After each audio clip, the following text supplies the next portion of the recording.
T Govindan സ്മാരക fives football tournament സംഘടിപ്പിച്ചു.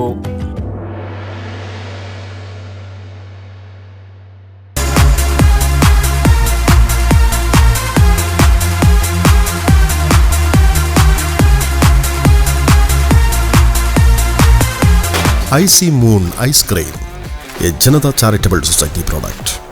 പയ്യന്നൂരിലെ രാഷ്ട്രീയ സാംസ്കാരിക കായിക രംഗത്തെ പ്രമുഖ വ്യക്തിത്വമായിരുന്ന അന്തരിച്ച ടി ഗോവിന്ദന്റെ 14ാമത് അനുസ്മരണത്തിന്റെ ഭാഗമായി ഡിവൈഎഫ്ഐ പയ്യന്നൂർ ബ്ലോക്ക് കമ്മിറ്റിയുടെ ആഭിമുഖ്യത്തിൽ ഫൈവ്സ് ഫുട്ബോൾ ടൂർണമെന്റ് സംഘടിപ്പിച്ചു.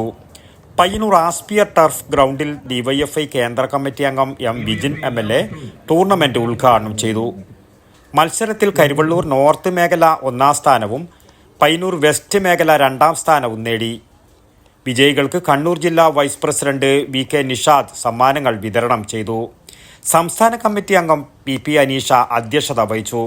CV Rahinej, C Shijil, TCV Nandakumar, K Manuraj, Muhammad Hashim, A Mithun എന്നിവർ സംസാരിച്ചു.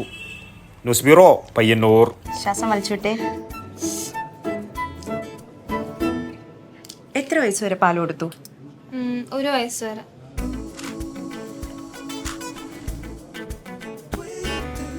കണ്ടില്ലേ, ഇപ്പോഴത്തെ കുട്ടികളുടെ IQ ലെവൽ വളരെ ഹൈ ആണ്. അത് നിലനിർത്തണമെങ്കിൽ പ്രോട്ടീനും കാൽസ്യവും അടങ്ങിയ ശുദ്ധമായ പശുവിൻ പാൽ ദിവസവും കൊടുക്കും.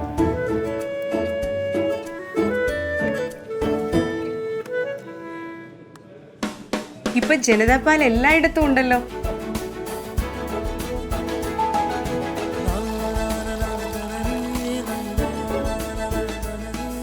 നിങ്ങൾ കഴിക്കണം. ജനതയുടെ പാലും നെയ്യും ഭക്ഷണത്തിന്റെ ഭാഗമാക്കണം. ആരോഗ്യമുള്ളവർക്കേ നാളെയുള്ളൂ.